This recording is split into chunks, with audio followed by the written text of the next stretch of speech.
Hello students, welcome to A to maths YouTube channel. तो students, एक और ज़बरदस्त वीडियो आपके सामने आ गई है रियल नंबर्स के कुछ और कॉन्सेप्ट्स के साथ इर्रेशनल नंबर्स के बारे में। इर्रेशनल नंबर के बारे में हम लोग पहले भी डिस्कस कर चुके हैं पहली वीडियो में। अगर आपने अभी तक वो वीडियो नहीं देखी है तो एक बार जाके वो वीडियो देख सकते हैं। वहाँ से भी आपको रियल नंबर्स के कई सारे कॉन्सेप्ट्स और कई सारे नंबर्स के बारे में पता चल जाएगा। वहाँ पे डिटेल में बात की गई है। ठीक है, तो आज हम सीखते हैं इर्रेशनल नंबर के बारे में। A number S is called irrational if it can not be return in the form P upon Q.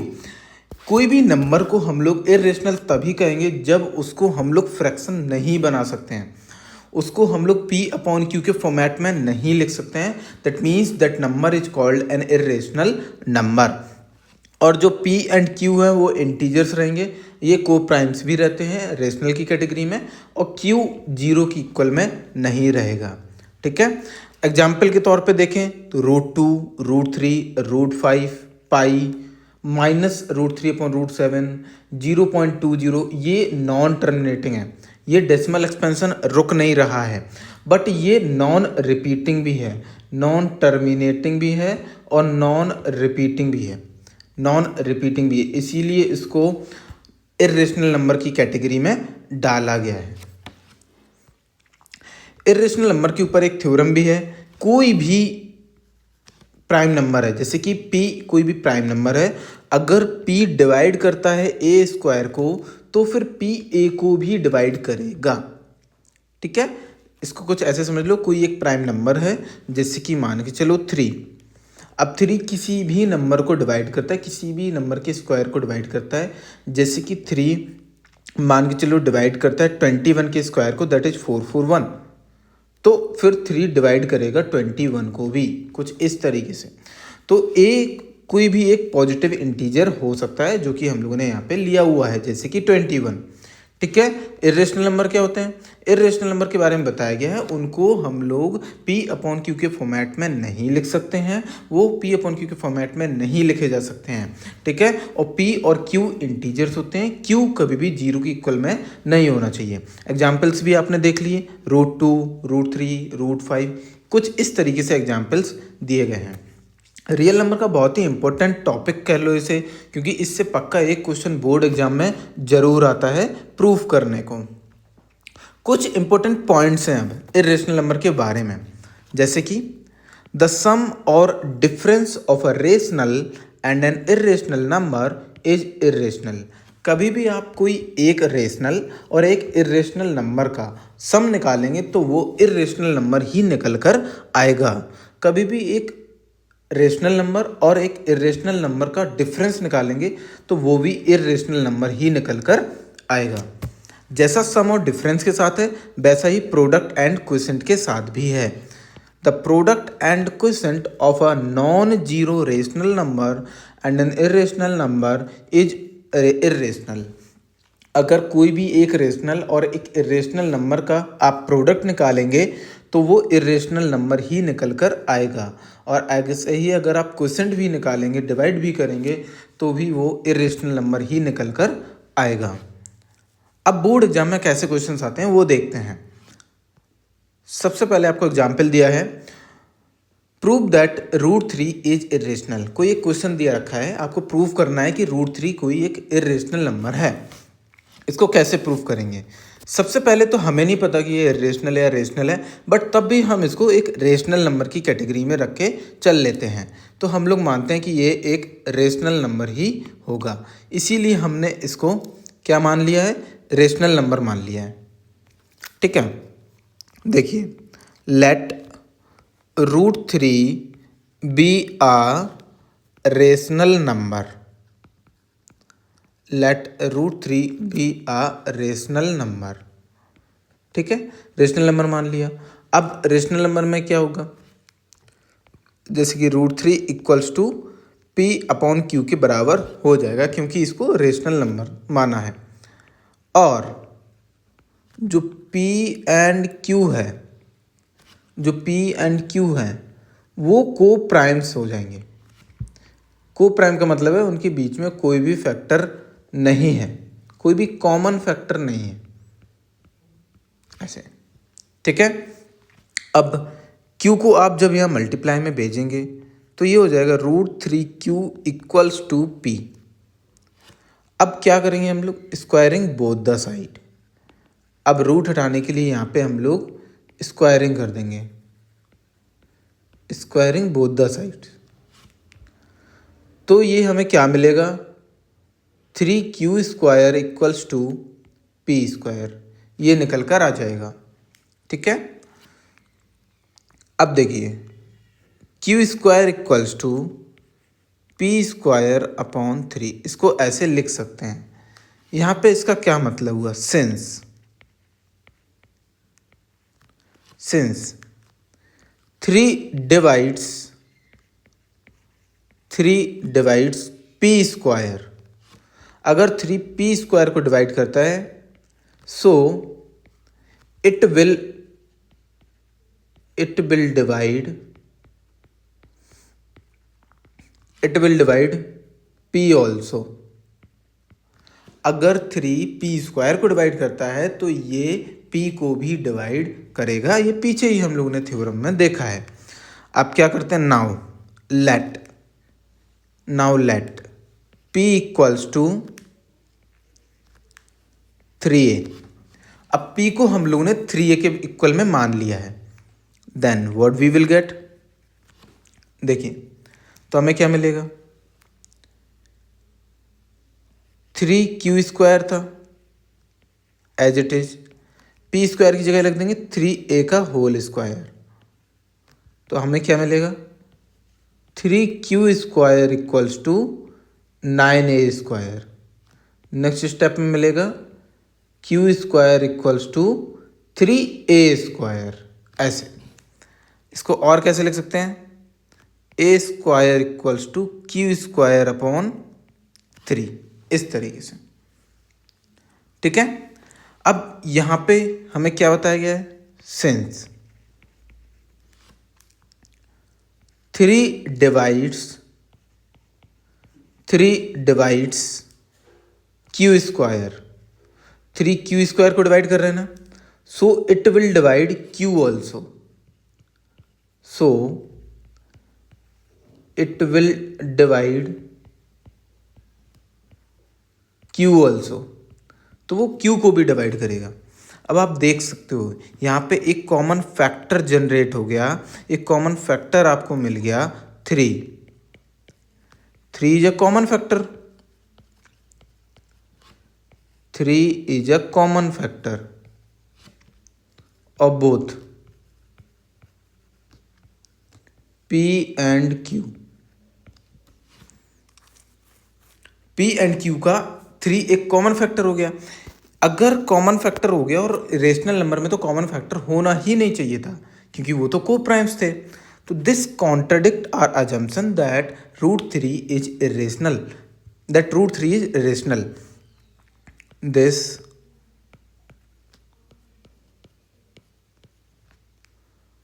contradicts our assumption that √3 is rational.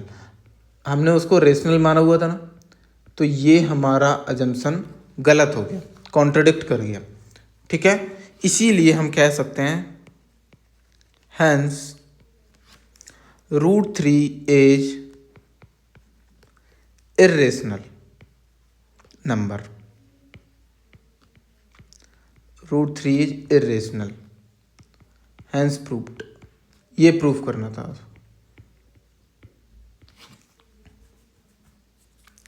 देख पा रहे हैं किस तरीके से हम लोगों ने सबसे पहले √3 को रेशनल नंबर माना है। रेशनल नंबर मानेंगे तो √3 P/Q के इक्वल में हो जाएगा, जहाँ पे P एंड Q को प्राइम नंबर्स होते हैं जिनके बीच में कोई भी कॉमन फैक्टर नहीं होता है, Q 0 के इक्वल में नहीं होता है। नाउ अब √3 Q इक्वल्स टू P हो जाएगा, फिर हमें करना होगा इनका स्क्वायर। दोनों साइड जब स्क्वायर करेंगे we will get 3Q² equals to P²।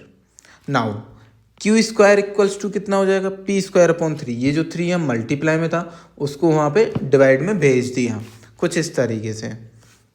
अब यहाँ पे हमें पता लग रहा है कि 3 डिवाइड कर पा रहा है पी स्क्वायर को, so it will divide P also. अगर वो पी स्क्वायर को डिवाइड कर पा रहा है 3, दैट मीन्स कि वो पी को भी डिवाइड कर पाएगा। अब पी को हम लोग मान लेते हैं 3a। पी को क्या मान लिया हुआ है, 3a। तो हमारा इक्वेशन क्या बनेगा, 3q square equals to 3a का होल स्क्वायर।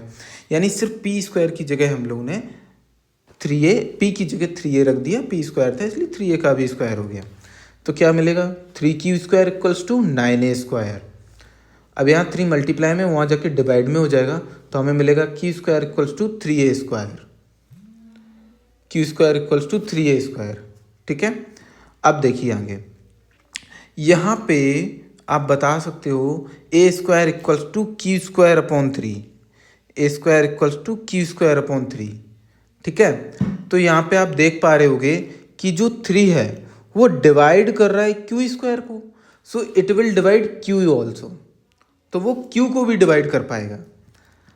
3 यहाँ पे कॉमन फैक्टर हो गया दोनों के बीच में, p एंड q के बीच में कॉमन फैक्टर हो गया 3। ठीक है, तो ये कॉन्ट्रडिक्ट करता है हमारे एजम्पशन को। हमने मान रखा था कि √3 कोई रेशनल नंबर है, जबकि ऐसा नहीं हुआ, √3 रेशनल नंबर नहीं निकला, तो हमारा जो भी एजम्पशन था वो कॉन्ट्रडिक्ट कर गया, इसलिए √3 एक इरेशनल नंबर ही हो जाएगा। ठीक है, हैंस प्रूव्ड। ये थी पूरी कहानी। ये क्वेश्चन पक्का एग्जाम में आता है, बोर्ड एग्जाम में, या तो √2 आएगा, या √3 आएगा, या √5 आएगा, या √7 आएगा। बस इतनी चारों में से घूमते रहते हैं क्वेश्चंस, और पक्का ये 2 से 3 नंबर में एक क्वेश्चन आपको एग्जाम में देखने को मिल जाएगा। तो इसको बहुत अच्छे से कर लीजिए। नंबर चेंज होते हैं, बाकी लैंग्वेज वगैरह बिल्कुल डिक्टो वैसे ही सेम टू सेम रहती है। चलिए अब चलते हैं एक और एग्जाम्पल के साथ, एक और क्वेश्चन के साथ डील करते हैं। इरेशनल नंबर, उसको भी प्रूव करना है। क्वेश्चन कुछ ऐसा है, so that 5 minus √3 is irrational. आपको बताना है कि जो 5 माइनस √3 कोई नंबर है उसको इरेशनल प्रूफ करना है। ठीक है, तो वापस से वही कहानी है। क्या कहानी है, सबसे पहले हम मान लेते हैं, let us assume that 5 minus √3 is rational. 5 minus √3 को हम लोग रेशनल नंबर मान लेते हैं। ठीक है, अगर हमने इसको रेशनल नंबर मान लिया तो वहाँ पे क्या एग्जिस्ट कर जाएगा, बताओ। अभी पीछे देखा था हम लोगों ने, देयर एग्जिस्ट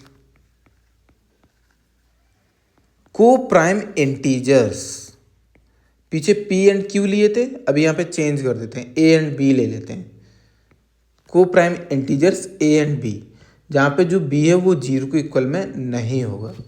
ठीक है, दैट मीन्स कि कहना ये है 5 minus √3 equals to a upon b हो जाएगा। आप इसको और बेहतरीन तरीके से लिखेंगे तो 5 minus a upon b equals to √3, कुछ इस तरीके से आप इसको लिख सकते हैं। √3 या माइनस में तो आपने उस साइड भेज दिया प्लस में, a अपॉन बी उस साइड प्लस में था, उस साइड बुला लिया माइनस में। ठीक है, नाउ अब a एंड b तो यहाँ पे इंटीजर्स हैं, तो हमें क्या मिलेगा, हम यहाँ पे अगर एलसीएम भी ले लेंगे तो हमें मिलेगा 5b minus a upon b equals to √3, कुछ ऐसे मिलेगा हमें। ठीक है, नाउ सिंस अभी बताया कि a and b are integers, a and b क्या है, इंटीजर्स हैं। ठीक है, a एंड b क्या है, इंटीजर्स हैं। अगर ये इंटीजर्स हैं तो जब हम लोग 5 माइनस a अपॉन बी या 5b minus a upon B को सॉल्व करेंगे तो वो हमें एक रेशनल नंबर ही मिलेगा, क्योंकि हम लोग 2 रेशनल नंबर का डिफरेंस निकाल रहे हैं, या 2 रेशनल नंबर को जब सॉल्व करेंगे तो हमें रेशनल नंबर ही मिलेगा। ठीक है, सो √3 इज रेशनल, क्योंकि वो इसके इक्वल में है। उसको भी रेशनल होना चाहिए फिर। But this contradict the fact, but ऐसा तो होता ही नहीं है, क्योंकि √3 तो हमने पढ़ रखा है, अभी अभी प्रूव भी कर रखा है कि वो तो इरेशनल नंबर है, और यहाँ पे हमें निकल के आ रहा है वो रेशनल नंबर है, तो ऐसा नहीं हो पाएगा। ठीक है, but this contradicts the fact, but this contradicts the fact that √3 is irrational। वो तो हमारा फैक्ट जो है वो कॉन्ट्रडिक्ट कर रहा है जो हम लोगों ने निकाला हुआ है अभी कि वो रेशनल है, ये ऐसा है ही नहीं।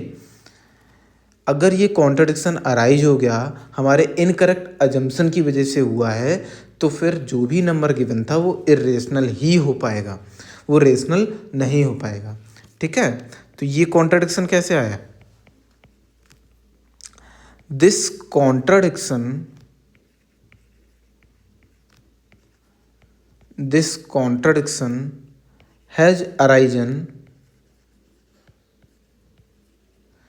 arisen because of our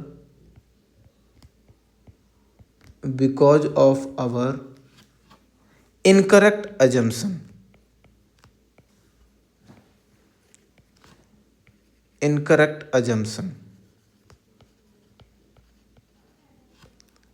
that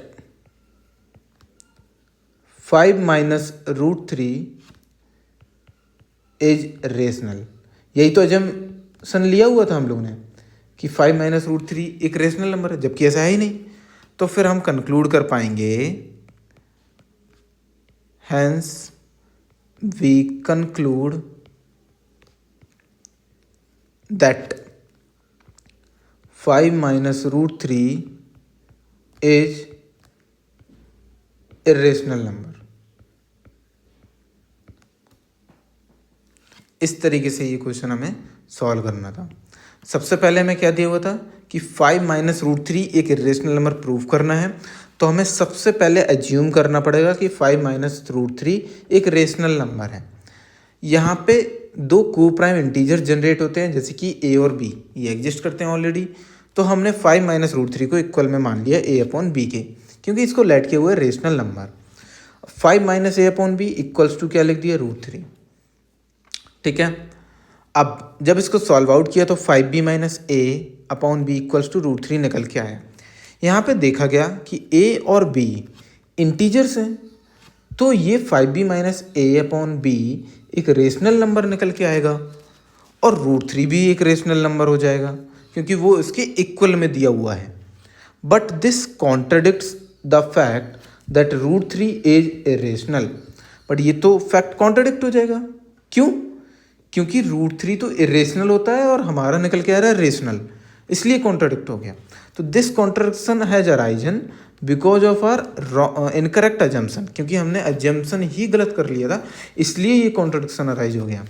और फिर हमें क्या बोलना पड़ेगा? 5 minus √3 इज रेशनल हमने एज्यूम किया था, जबकि वो हमारा जो भी एजम्पशन था वो इनकरेक्ट निकला। सो हमने कंक्लूड कर दिया कि 5 minus √3 इज इरेशनल नंबर, और यही हमें प्रूव करना था। Hence proved. ये पूरा की पूरा कॉन्सेप्ट है इरेशनल नंबर का, जो कि बोर्ड एग्जाम में बहुत ज़्यादा हेल्पफुल है, और इसी तरीके के क्वेश्चन बेसिक में भी और मैथ्स स्टैंडर्ड में भी आपसे पूछे जाएंगे।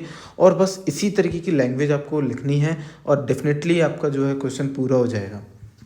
इसको बार बार प्रैक्टिस कीजिए। आपके बुक्स में, रेफरेंस बुक्स में कई सारे क्वेश्चन पे बेस्ड दिए गए हैं, बस उनको ही आप प्रैक्टिस कीजिए। होपफुली आपको ये वीडियो पसंद आई होगी। एक लाइक तो बनता है, और अभी तक अगर आपने चैनल को सब्सक्राइब नहीं किया है तो चैनल को सब्सक्राइब कर लीजिए, क्योंकि बहुत सारी वीडियोज़ और भी अपडेट्स आप तक टाइमली पहुंच सकें। और जो भी ढेर सारी चीज़ें हैं, जो भी वीडियोज़ अभी तक दी गई हैं, आप एक बार उनको भी देख लेंगे तो आपको कॉन्सेप्ट्स और अच्छे से क्लियर हो जाएंगे। ठीक है, तो मिलते हैं अपनी अगली वीडियो में। तब तक के लिए रिवीजन कीजिए और सब्सक्राइब करना ना भूलें। Thank you.